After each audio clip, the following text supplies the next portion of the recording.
Tenim en Roger Medina per comentar algunes d'aquestes mesures, les principals mesures. Roger Medina, economista, què tal, com està, Roger? Hola, bona nit. Bona nit, gràcies per acompanyar-nos. Escolta, no sé si t'ha impactat, t'ha xocat veure aquest desplegament de fins a 10 mesures gairebé de reforma, no? Fins a cert punt, perquè el debat de l'estat de la nació sempre és un escenari molt llaminer per exposar aquest tipus de propostes mediàtiques, i un dels problemes, si volem fer anàlisi de les propostes, és que no tenim uns detalls molt específics, no tenim uns anuncis, però sempre hem de veure la lletra petita de la implementació, no? I aquesta doncs encara no la coneixem a manca de les propostes. Però són cridaneres, són espectaculars, són populars, no? Són cridaneres, sí, exacte. Jo crec que hi ha una part que òbviament tenen un contingut polític molt important, no? Aquí les tenim, aquestes... Sí, com deia, hi ha algunes que tenen un component polític molt important i d'altres que potser sí que van una mica enfocades a revertir els efectes de la inflació, no? Com hem dit avui, com els analistes han comentat, avui segurament hem vist un redreçament en posicions més d'esquerres de Pedro Sánchez, i aquí veiem algunes de les propostes, no? I aleshores, si les volem analitzar una mica amb les seves implicacions, la primera és l'abonament de franc de Rodalies i mitjana distància, no? Aleshores, aquí hem de tenir en compte... De setembre a desembre. De setembre a desembre, exacte, quan comenten... Posen la mel a la boca i després diuen, no, ara gener... Sí, ara que ve l'estiu, no. Aquesta mesura d'entrada hem de tenir en compte que fins on sabem no està condicionada per la renda, no? Per tant, serà incondicional, tota aquella persona que tingui un abonament tindrà un descompte, no? Per tant, des del punt de vista distributiu, tindrà la subvenció una persona de renda alta i de renda baixa si agafa el transport públic. L'altra cosa que hem d'analitzar és que aquesta política segurament es fa pensant en redirigir l'ús del transport privat al transport públic, no? I això, sí, la justificació seria per reduir la demanda de combustible, que està molt elevat, no? I això seria una justificació antiinflacionista de la mesura, però el que sabem d'alguns estudis de l'economia del transport és que no es produeix un canvi dràstic, no, de la demanda del transport privat al transport públic, perquè el preu no és l'únic factor que ho condiciona la comoditat, ho condiciona el temps, i els usuaris habituals de Rodalies sabem que, per molt gratuït que sigui el servei, doncs hi ha unes deficiències estructurals que no es veuen solucionades. Que no generen més atracció. El que sí hi ha hagut d'aquesta mesura, una reacció del vicepresident Jordi Puigneró, que es queixava de la repercussió que això podia tenir aquí. Escoltem-lo. Una mesura com aquesta és un punt irresponsable, perquè posa en una situació de dificultats econòmiques i de col·lapse econòmic el sistema de finançament del transport públic a Catalunya. I les polítiques responsables d'un governant han de treballar i han de permetre que hi hagi un equilibri entre el que evidentment la gent paga per aquell servei i la qualitat d'aquell servei. El tot gratis d'avui són les retallades del demà. És així? Hem de tenir en compte que el transport públic té un cost i que l'usuari, en la mesura del possible, segurament ha d'internalitzar aquest cost, i aleshores aquí ens trobem amb diverses comunitats autònomes que tenen sistemes de finançament que són diferents, i per tant s'ha de veure com s'acaba traduint, si realment l'Estat fa alguna aportació o aquesta gratuïtat es condiciona només a la titularitat de certes infraestructures, etc. Però sí que comparteixo part de l'anàlisi que fa el vicepresident en el sentit que no podem tenir, crec, una mesura sostinguda en el temps, perquè el transport públic té un cost elevat i, per tant, l'usuari crec que s'ha de fer corresponsable de l'ús del servei.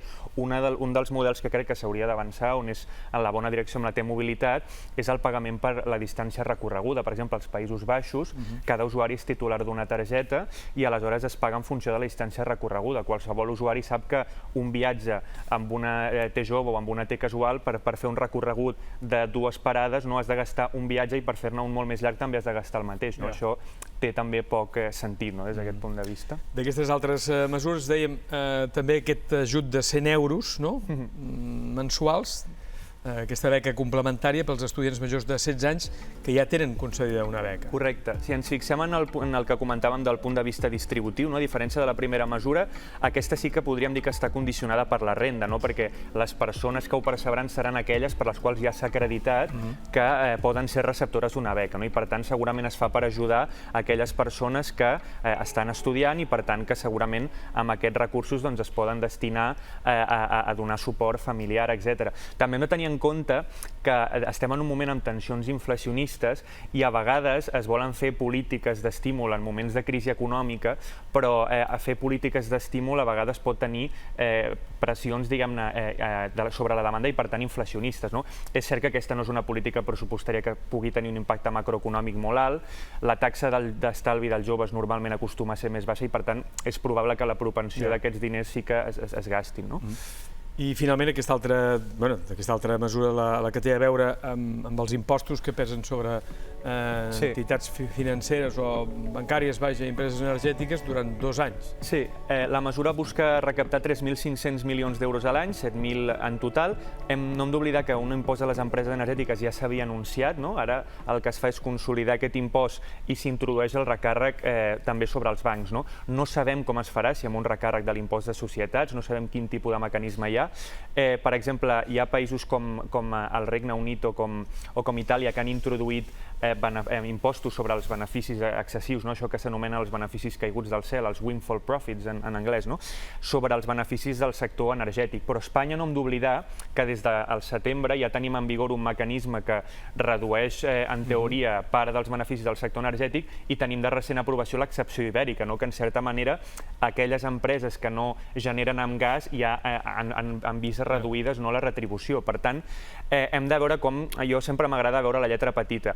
I en relació als bancs, això bàsicament es fa perquè pujaran els tipus d'interès i els bancs tenen uns recursos que ara podran dipositar a les reserves del Banc Central Europeu i els hi retribuiran a un tipus. I aleshores això serà, literalment sí que seran diners caiguts del cel, seran uns diners que guanyaran simplement per dipositar els diners perquè els tipus d'interès pujaran. Però hem de veure com es materialitza aquesta mesura perquè el Banc Central Europeu ja ha dit que no permetrà que això passi i que introduirà mesures de política monetària per revertir això. Per tant, hem de veure, després de les mesures del Banc Central Europeu, quins beneficis extraordinaris acaben quedant d'aquests. Hi ha hagut una reacció avui a les borses, després de conèixer aquestes mesures. Tenim aquí les dades de com ha reaccionat la Caixa i el Banc de Sabadell, no? Bé, doncs això ha anat per terra, diríem. És un exemple clar. A les 12 del migdia, a les 12:43, 3 quarts d'una. Sí, el punt allò... És un exemple clar d'un esdeveniment que el mercat no preveia i de sobte passa un esdeveniment, diguem-ne, exogen, aliè, i aleshores això condiciona de manera molt important la cotització.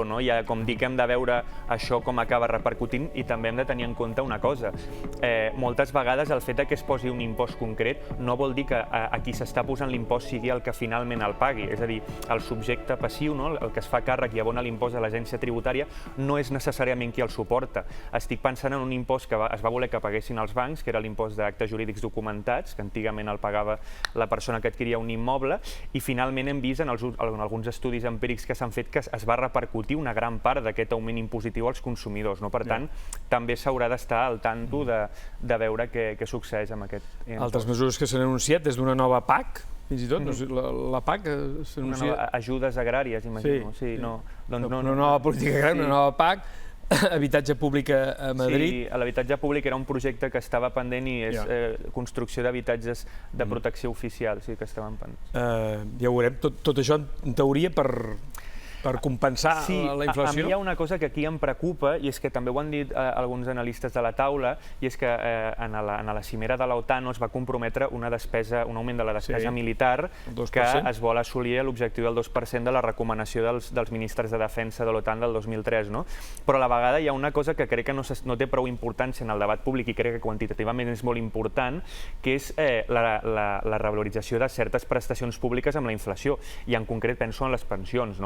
Cada punt d'inflació de revalorització de les pensions equival a 1.500 milions d'euros de despesa addicional.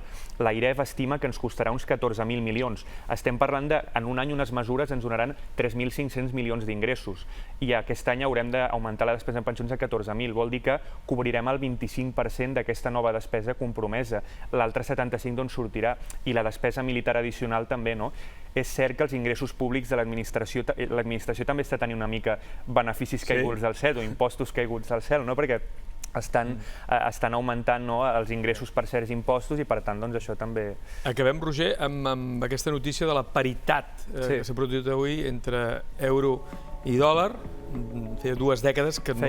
Sí, correcte, feia 2 dècades que no es produïa i aleshores doncs, això també té un impacte molt important des del punt de vista de les exportacions i les importacions de la zona euro. No? Des del punt de vista de les importacions, això bàsicament què vol dir?